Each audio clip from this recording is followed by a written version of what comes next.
sige nga, pag-usapan nga natin tong first nominee bilisan lang natin to, mahaba-haba ito eh. Pag-usapan nga natin to, putsang galing ni Ted Filon dito. Ito na yung kahapon na kinontent ko na vendor party list na ginagamit si Diwata para makapambudol ng mga punyeta. Fourth seat si Diwata, pero si Diwata yung nagsasalita.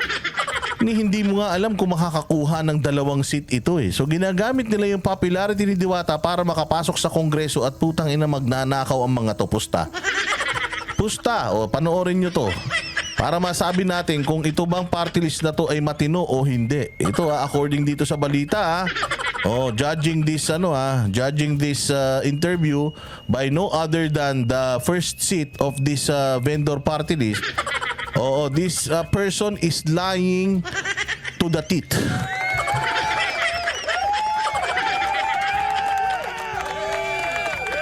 Pucha, ito na.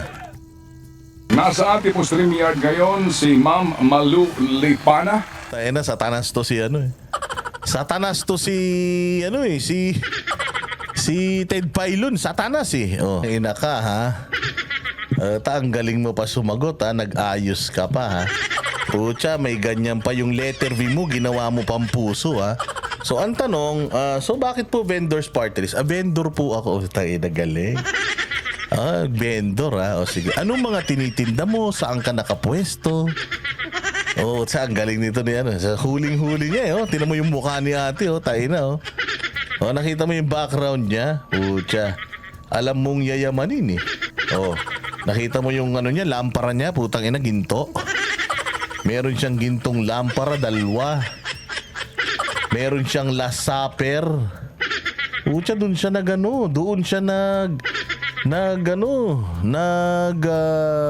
zoom sa dining table. Tingnan mo, meron siyang last supper doon na inukit. Mahusay Sige. Tingnan natin kung makakalusot. Putang ina, hindi niya alam. Puta, patay ako nito. Tanga, pag ganyan, maghimatay-himatayan ka. Ganon. Pakatanga mo naman. Tinuro sa akin yan nung tinuro sa akin yan yung tatay nung kaklase ko nung college. Sabi niya, Boss Dada, pag halimbawa nakita ka ng asawa mo na nakahubad, magkapatong kayo sa motel. Kaya sabihin natin sa bahay nyo o sa bahay ng babae. Pagka ang gagawin mo nun, maghimatay-himatayan ka. Tapos pag nagising ka, sabi mo, nasaan ako? Ba't ako nandito? Sino ka? Ba't wala akong damit? Ganon.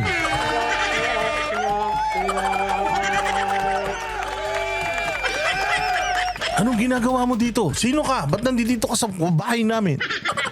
O kaya kung nahuli ka naman sa bahay niya, sabi, ba't nandito ako? Sino nagdala sa akin dito?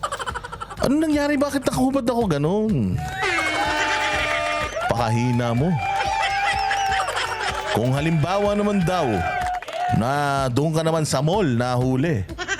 Na may ka-holding hands.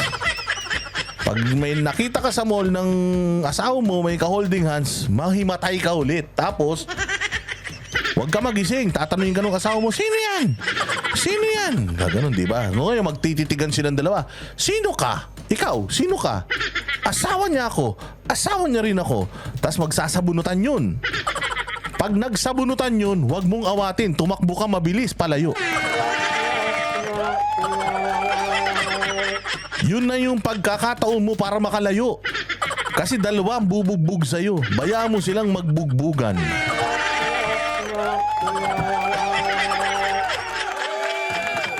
Ganun ate ang style. Putang ina yan. Mantaki mo magsisinungaling ka tapos hindi mo alam kung paano ka magsisinungaling. Pakahina mo naman sinungaling.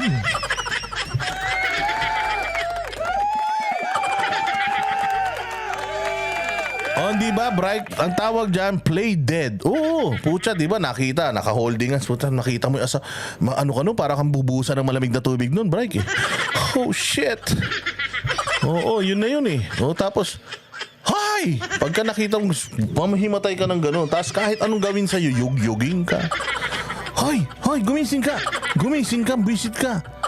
Siyempre, sasabihin ng babaeng kasama mo, sino ka? Babe! Dalawa na kayong gugising. Sino ka? Ikaw, sino ka? Asawa ko. Asawa rin ako. Tapos suntukan yung dalawa na yun. Ang babae pa naman, pag naghawa ka ng buhok yan, puta 3 araw na, hindi pa bumibitaw yan. Pak, talaga naman, hindi humihinto yan. Parang mga manok yan, pag nakasabunot, yung paa tumatadyak yan. Pak. Parang mga mga kangaroo yan. Takbo ka na nun. Puta ragis yan. Takbo ka. Uwi ka na sa bahay, tapos lahat ng gamit mo, kunin mo na.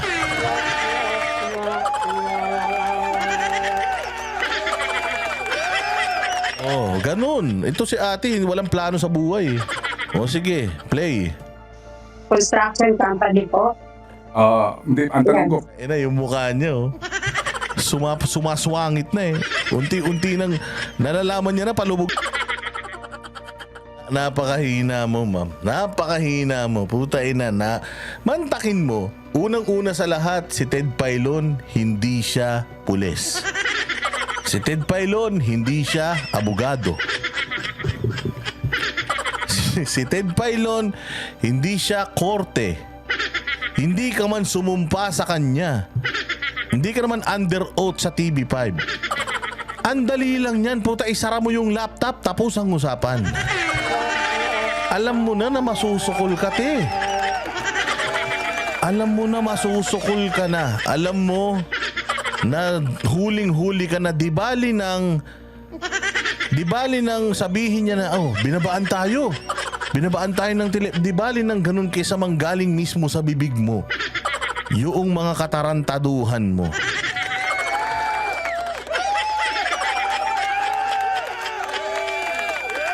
Pucha, mahina ka, te. Sana bago ka nagpa-interview, kinuha mo akong abogado. Ay naman, ano ba naman, bunutin ko yung internet. Lalabas yun eh. Magpa-finish ka lang na ganyan eh. O kaya tama yun ang ginawa mo. Bigla akong gano'n, no? Huwag kang gagalaw. Huwag kang gagalaw. Kunyari, naghang yung computer, ganun.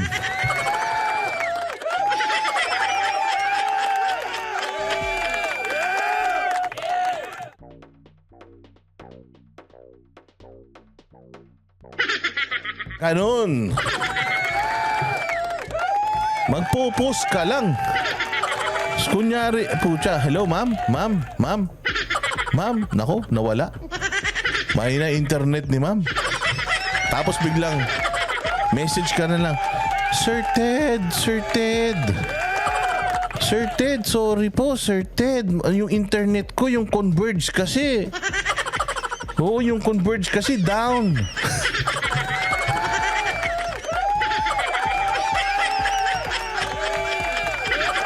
Mahina to si ate, diretso. Parilo. Na malayo na eh. Alam mo na, nasukol ka na eh. Takbo na ng malayo. Ay, Sir Ted, wait lang po. Pwede po akong umihi? Ang daming pwedeng gawin, madam. Pwede po akong umihi, ganyan. Sa susunod kasi, pag nagpa-interview kayo, yung binayaran nyo, bayaran nyo para pucha hindi kayo gaguhin. Pucha hindi nyo binayaran si Ted Pailon. Pucha akala mo simpleng interview lang yan. Napakahina mo ate. Si Diwata nga yung pinagsalita nyo nung COC. Di sana nag-stick na kayo doon. Pag kinulit kayo ni Ted Pailon, sabi mo ay ayaw ko magpa-interview. Si Diwata na lang interviewin nyo. Pucha, pag tinanong ni Ted Pailon si Diwata, abay, di ko alam yon, kuya. Nagtitinda lang akong pares. Gusto mo padalang kita dyan ng only rice. Di ba ganun lang sinagot nun? Pucha, bakit ka humarap? Alam mo naman, may baho kang tinatago.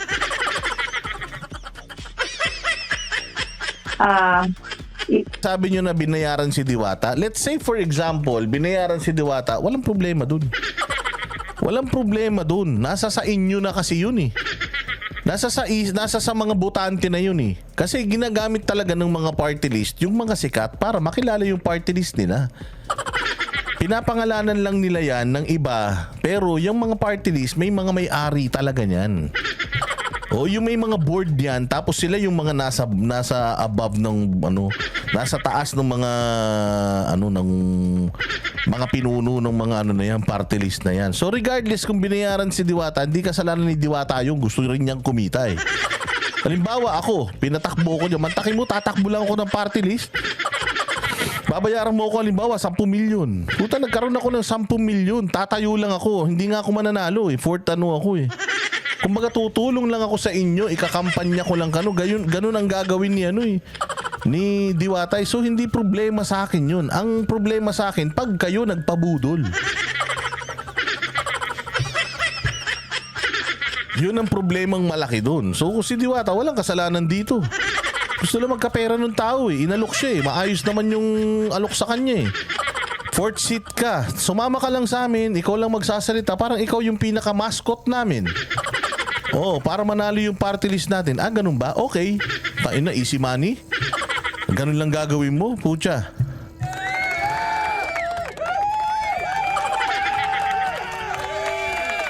So walang kasalanan si Diwata. Ginagamit si Diwata. So ang banatan natin, itong mga gumagamit kay Diwata. Hindi si Diwata. Walang mang alam yun. Galing nga lang sa kalsada yun eh. Dati nga lang homeless yun. Sinwerte lang sa buhay, nakachamba eh. Nakachamba ng tapos pinakinabangan ng mga vlogger, tinulungan, sumikat. So syempre, kailangan ng pera niyan. Kaya okay lang yung ginawa niya. Tinanggap niya, parang lang niya yun, pakonsuelo lang na binigyan siya ng seat. Binula-bola siguro siya. May pag-asa kang maging congressman sa dami ng buong Pilipinas. Ang follower mo, mantakin mo. Sasama ka lang sa amin, susweldohan ka lang namin, tapos pwede ka pa maging congressman. O kung sakali man na hindi ka makapasok, kami lang ang nakapasok, kami na bahala sa'yo. Ganun ang party list. Parang one rider party list lang yan. Ginamit si Busita, yung mga riding community, mga rider community, ginamit para maupo sino? Yung first nominee. Sino yun? Yung Gutierrez, yung mistiso. Na mayabang, na nagpaparesign na ng vice president. Akala mo naman bilyon-bilyon yung botong nakuha ng punyetang party list nila.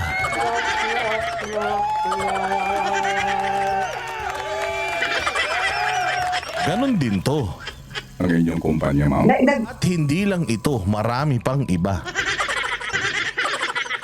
So hindi ka vendor. Putang ina yan. Kontraktor ka ng gobyerno. Ibig sabihin, yung mga proyekto ng gobyerno, isa ka sa mga nagbibid. Halimbawa, merong ipagagawang tulay. Ikaw ang doon. Bigay mo sa akin yung project na yan. Magkano yung budget ng project na yan? 300 million. 50 million lang. Hati tayo dun sa sukli.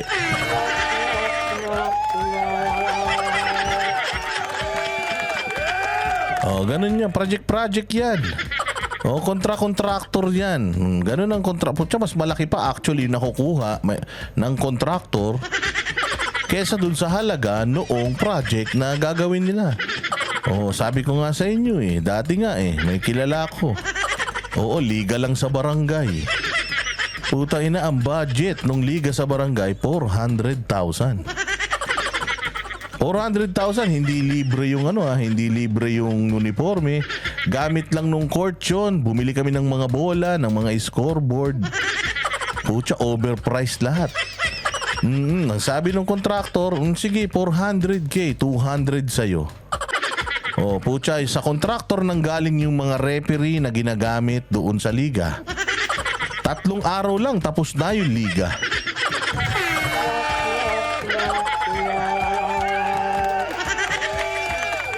Isa lang yun sa mga proyekto, marami pang iba.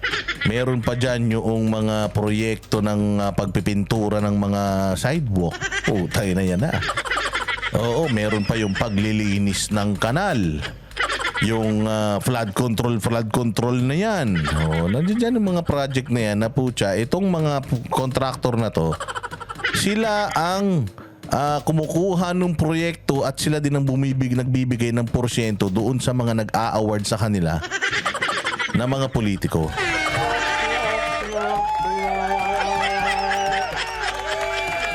So dapat ang pangalan ng party list ninyo, contractor party list.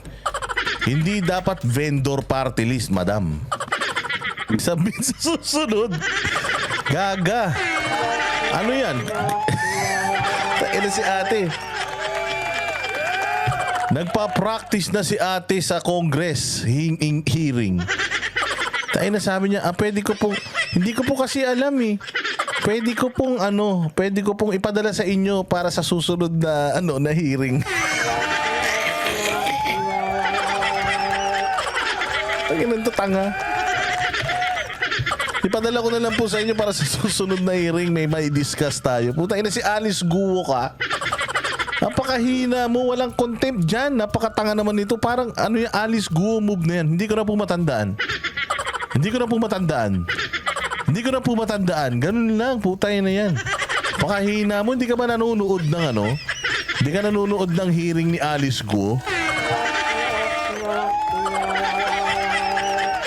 Ikaw po ba ang may-ari nito? Hindi ko po alam. Lumaki ako sa farm.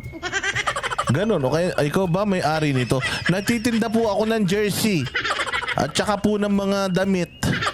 Kumahango po ako sa baklaran. Nakikipagkontrata ka ba?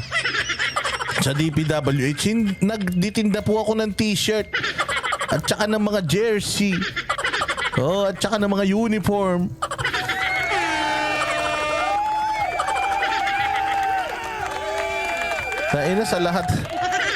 Sa lahat ng gagawa ng kasalanan, ikaw tong hindi marunong, Mr. Share.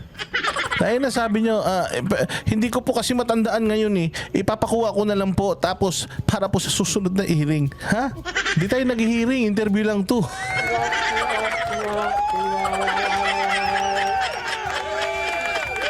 Patay tayo dyan, te. Paano ka nagkaroon ng kontrata? Ako nga wala. Tsaka ako gaganin. Akin yan? Oo, ito. Sabing totoo yan. Hindi ko nga patingin. Wala nga akong kopya niyan eh. Ikaw may kopya. Baka gawa-gawa mo lang yan. Kung kami... Pucha. Sabi ko sa'yo, ate, kung kinuha mo akong abogado. O kaya kung kinuha mo akong kasama dyan sa party list mo, akong sasagupa kay Ted eh. Boss Dada, alam mo ba tong kontrata niya? Hindi. Alam mo ba na conflict of interest yan dahil may kontrata siya sa gobyerno tapos gusto niya tumakbong party list congresswoman? Hindi. Di ko alam. Ba dapat inaalam mo, Boss Dada? Hindi ko nga inalam eh. Kung gusto mo, ikaw na lang. Total, inalam mo naman na. Alam mo naman na eh. Ba't ko pa alamin?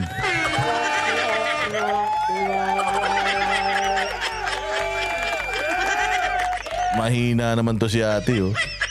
Dito po sa DPWH Yes. Magda-divest na po ako sa company.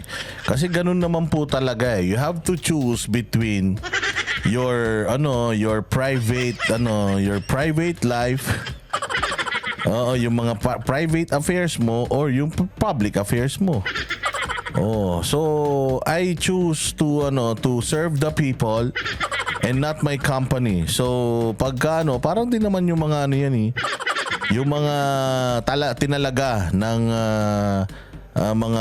ng pamahalaan. Halimbawa si Abalos. Pag nag-file siya ng COC, alis na siya kagad sa DILG. Ganun din po ako, ma'am, sir. Ganun din po ako. Hindi po ako pagka nagtakbo na ako, ito na, pag nanalo ako, aalis na ako dyan sa kumpanya. Kasi pangit po yun, sir, na nangungontrata ako, tapos nasa Congress ako. Mali po yun eh. So ngayon, di ba pwede naman ganun, mami. So ngayon, ang gagawin ko kapag nasa na ako, Congress na ako, hindi na kami mangungontrata. Bawal na yun kasi hindi tama yun. Na nangungontrata ako tapos congressman din ako, hindi tama yun, di ba? Kasi ate, sa totoo lang, may lusot ka naman dyan eh. Pwede mo naman sabihin, nagsinungaling ka lang kasi kagad sa simula eh. Sana sinabi mo na kagad na, opo, kontratista po ako sa gobyerno. May mga kontrata po ako sa gobyerno. Opo. Pero hindi pa po naman ako miyembro ng kamara. O ako naman po ay tumatakbo pa lang. Kapag ako po ay nanalo, lahat po ng mga affairs ko na may conflict of interest sa trabaho ko, anuhin ko po yan, tatanggalin ko po yan. You can count on it, Ted Filon. Bantayan mo kung gusto mo. Ganun. Diba, ganun lang yun eh. Kahit hindi mo naman gagawin talaga. Oo, ganun lang kasi alam mo na doon napapunta yun eh. Tinatanong na yung mga mining company nyo, DPWH. It's easy to say na ganun. No, hindi po sir, sa totoo lang po, yes, contractor po ako talaga. Pag nanalo ko, aalis na ako dyan. Kasi pangit yun, hindi maganda na contractor pa ako tapos ako pa'y congressman. Oo, kaya aalis ako dyan. Ako mismo magpapakita sa'yo pag alis ko. Papakita ko sa yung pagsasara ng kumpanya namin na yan. Tapos, wala namang krimen sa ginawa mo eh. Wala namang masama sa ginawa mo. Ang problema lang, sinungaling ka eh. Nagsinungaling ka na tapos hindi mo pa kayang lusutan yung kasinungalingan mo. Paano ka makakapangurakot ng madami pag ganyan ka? Kailangan galingan mo mambudol. Para makapangurakot ka ng sandamukal, sandamakmak para magkaroon ka ng maraming mga relos. Maraming mga mamahalin ng mga bag. Magkaroon ka ng artista ban.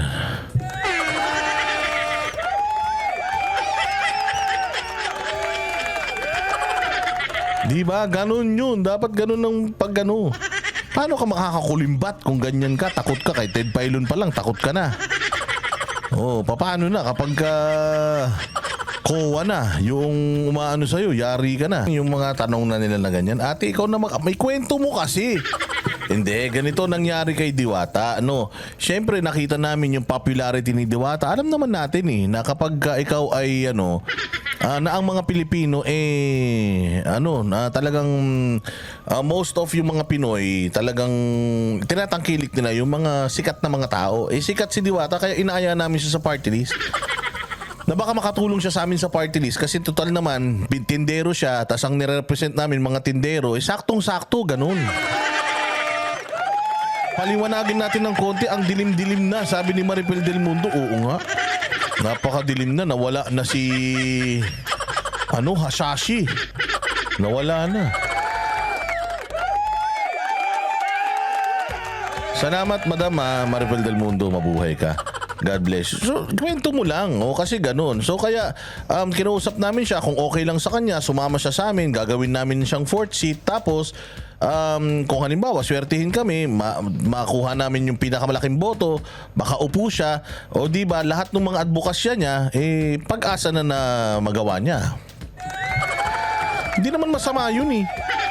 Ang problema kasi, sinungaling ka eh. Nagsisinungaling ka sa mga sagot mo, kaya ayan. Hirap na hirap ka tuloy ngayon pagtakpan. Nagsimula ka na sa Hayashi. Oo nga, Hayashi nga. Hirap na hirap ka na ngayon sa pagsisinungaling mo. Wala namang problema kung kunin niyo si Diwata dahil popular siya eh. Dahil ganyan naman talaga eh. So, bakit siya fourth seat? Ganun talaga. Salimpusa lang siya dito eh.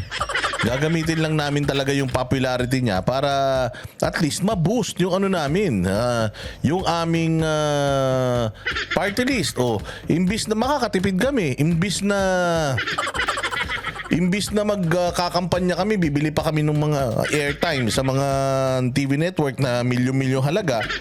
Gagamitin na lang namin yung platform niya para makilala kami at para mangampanya kami sa mga tao.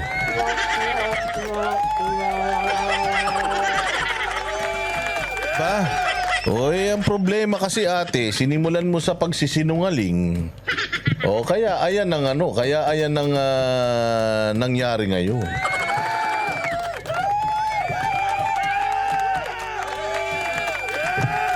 Pero bago yan, tingnan muna natin yung mga nag-file ng COC.